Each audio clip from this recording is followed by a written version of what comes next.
अनि मैले पनि मेरो लाडोलाई उनको पुतीमा पुरै छिराउने तरखरमा लागे। निकै कसरत गरे। उनको मुखबाट आइया भन्ने शब्द आयो। पुरै छिरिसकेको रहेछ अनि मलाई अति आगो नै बलिसकेको थियो। उनको कम्मर समातेर पेल्न थाले। खूब आनन्द आएछ।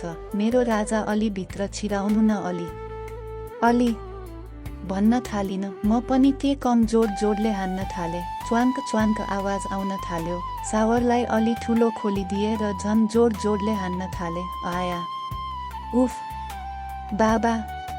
उनको कस्तो कस्तो आवाज आउन थाल्यो। मलाई पनि प्लिज प्लिज अलि देऊ न, अलि भित्र छिराउन देऊ न प्लिज भन्ने शब्दहरू आइरहेका थिए। सावरको पानीले पनि उनको पुतीमा हान्दा प्याट प्याट आवाज आइरहेको थियो।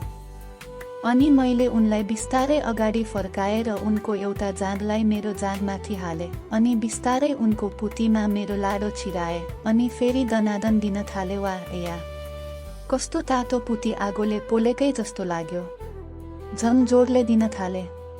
उनले पनि अलि अलि भन्दै थिइन्। उनको लामो रौले गर्दा कहिले कहीँ रौहरू तन्किने रहेछन्। रौले दुखायो भन्थिन। फेरि मलाई उनलाई कुकुरले जस्तो हान्न मन लाग्यो र पछाडि फर्काए। उनले पुगेन र माता थाकिसके भनिन। अनि मैले पक्ननु न प्लिज, म अझै तपाईँको कुवा सफा गर्दैछु भने र उनलाई 4 हात खुट्टा टेकन लगाए र उनको चाक अलि माथि उठाउन लगाए। उनी पनि आसन दिन त माहिर रहेछिन्। कस्तो राम्रोसँग मिलाइदिइन भने। आहा। अनि मैले उनको पुतीमा नै पर्ने गरी सावरको मन्द तातो पानी अलि ठुलो पारेर खोलिदिए। उनलाई पानीको धारले खूब मजा आएछ। अलि ठुलो खोल्नु न भनिन। अनि सावर ठुलो पारेर हातले पुती खेलाउन थाले। उनले मेरो राजा हजुरलाई त आइमाईलाई कस्तो मजा दिने जुक्ति रहेछ। यस्तो आनन्द त जिन्दगीमा कहिले पनि लिएको थिएन भनिन। मैले पनि हेर्दै जाऊ म अझ कति मजा दिन्छु भन्दै अब म च्वाङ्क च्वाङ्क पुतीमा चिकु त भनेर सोधे।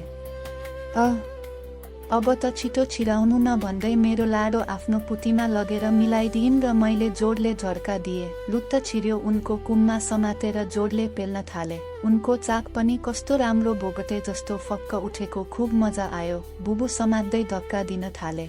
उनलाई पनि खूब मजा आएछ। आफ्नो चाकलाई यताउता घुमाउन थालिन। जोडले हान्न थाले। छयाप छयाप जोडले आवाज आउन थाल्यो। पानीसँगैको आवाजले पनि हामी दुवैलाई खूब मुड दिइरहेको थियो। अनि मैले बुझे उनलाई पुगिसकेछ। तर पनि मेरो मर्दपन देखाउन झन् जोडले कुममा समातेर चिगन थाले। उनले पुग्यो अब झार्नु न भनिन। अनि मलाई पनि अति नै भइसकेको थियो। जोडले 2 झर्का लगाउँदै लाडो पुती भित्रै राखे। मेरो सबै जोस सन्नन्न उनको बच्चादानीमै झारिदिए। अलिकति पुती बाहिर बगिरहेको थियो। अनि एकार्कोलाई अङ्गालो मार्दै एकार्काको जिउ धोइ पखालिदियो।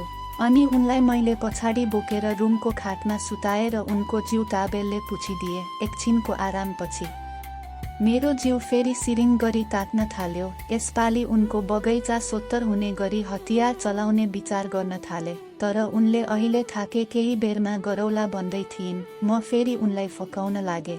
तर पनि उनले खाना खाएपछि गर्ने भन्दै कोठामा यताउता खिटखिट हाँस्दै भाग्न थालिन। मैले पनि भरेको लागि शक्ति सञ्चय गर्न नुहाउन गएँ।